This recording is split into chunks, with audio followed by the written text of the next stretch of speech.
This is a declaration of dependence. I believe that such a declaration is necessary, and probably not just for me. Currently, there's a battle taking place between two different ideas about what it means to be human, and that battle is not imaginary. Ideas change the world, they change us. Let me give an example. Some time ago, I watched the film Her with a group of students, and this is a film about a man who develops romantic feelings for a talking computer program called an OS, an operating system. In the discussion after the film, the students divided into two camps based on what I believe are two different and competing ideas about what it means to be a human being. The first camp didn't really see it as a problem to live in a world where technology is so far developed that you can buy a robot or a real doll that is indistinguishable from a human being. And that does exactly what you say. In other words, an ideal lover, or friend, or nurse. The people in this camp see humans as autonomous beings, as independent individuals. I'll call them the solitaries. In the other camp were the socials, who believe that humans are first of all social beings who depend on each other, who need each other in order to survive and thrive. They, the socials, found it a horrifying spectre of the future, a world that makes no distinction between a robot and a human being. They felt something is irretrievably lost.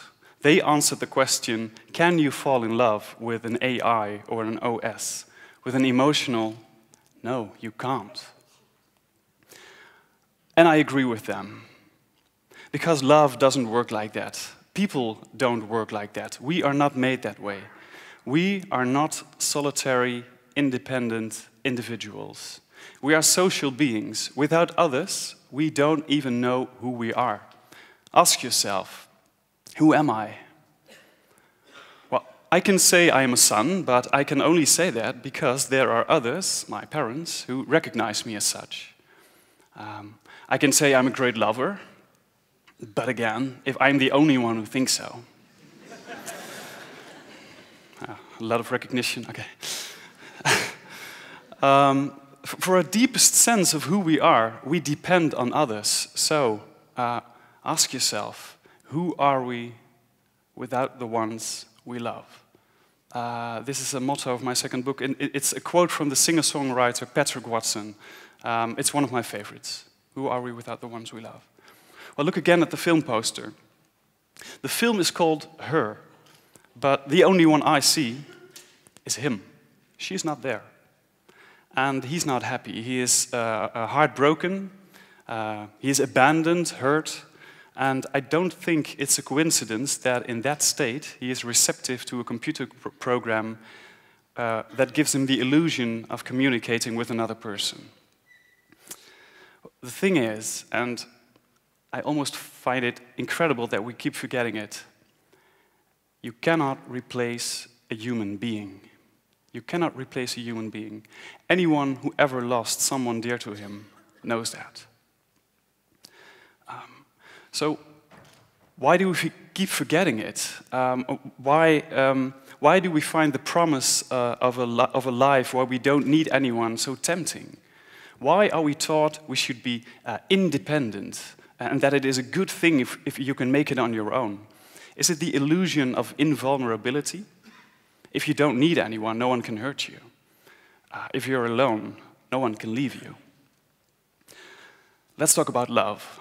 The ideas we have about love are often very romantic. Well, so you might ask, is that bad? Well, the short answer is, yes, that is bad. The slightly longer answer I'm going to give you now. In my view, love and romance are two different things. For love, you need two people, or more, whatever you like. Romance only takes one, me and my imagination. Oh yes, and an attractive someone who indulges my fantasy and perfectly fits in my picture. Love is togetherness. Romance is loneliness. Well, where did this romantic view on love begin? Hollywood? Let me go back a little further in time, about 2,500 years, when a playwright called Aristophanes told the story of the origin of love. If you hear the story, you'll see that Hollywood actually commits plagiarism. It goes like this. Originally, we were perfectly round creatures. We were like circles. Nothing was missing. We even had 2 sets of genitals. How convenient. But because we were quite smug and arrogant, the god Zeus, he decided to teach them some modesty. And he cut them all in half. So, like crying lemon halves, we fell apart, bleeding. Well, what does this gory slasher movie have to do with romance? Here it comes. The halves desperately longed for their counterparts, filled with a desire to become one again. And that became the romantic definition of love. The desire and pursuit of the whole, the desire to become one. It's an image, this myth of wholeness is an image that profoundly affects us. It still does. It's everywhere. Okay, a little bit of Hollywood. Here's a question. What does Tom Cruise, at the end of the film Jerry Maguire, say to the woman he loves? Yes. You complete me. And it works, and it works. Well, if you think, oh, Tom, how original. In fact, Tom Cruise is pulling an Aristophanes. So,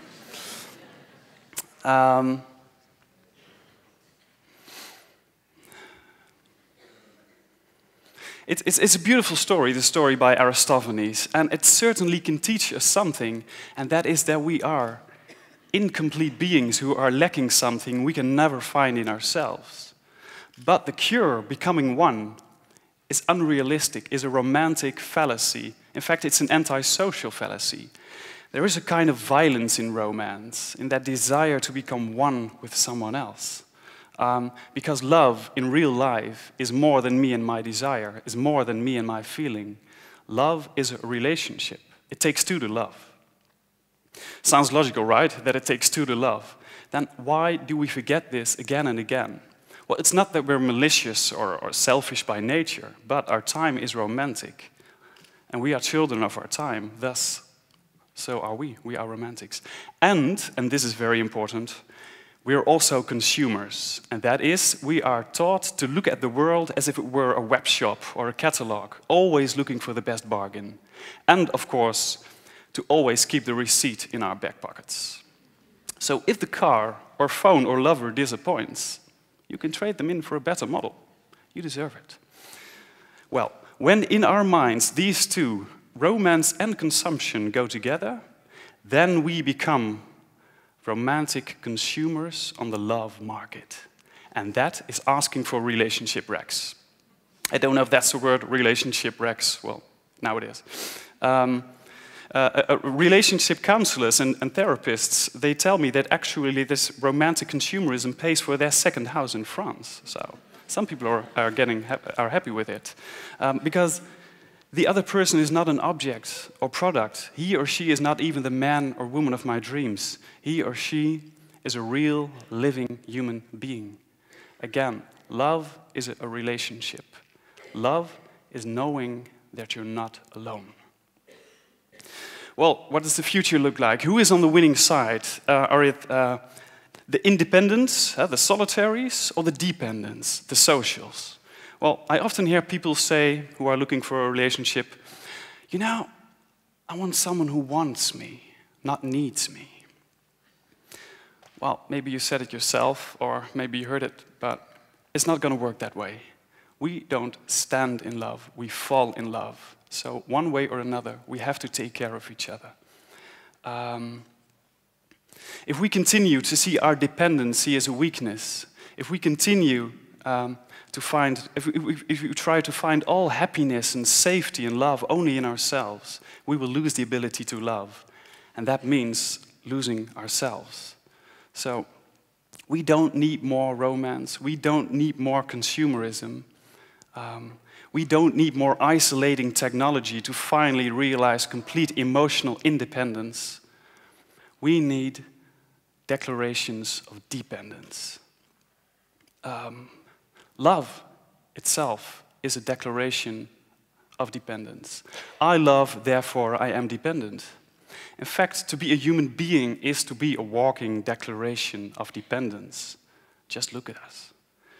We are dependent, therefore we love. I choose the side of the dependence. When I lie awake in the dark night, I am holding on to the thought that there are people who hold me and that there are people that I have to hold. That is the true fabric of which I am made, the true blanket under which I can sleep peacefully. Everything else, I do not buy. I hope that no one will ever save us from vulnerability, incompleteness, and love. So, I declare myself dependent. And you. Thank you.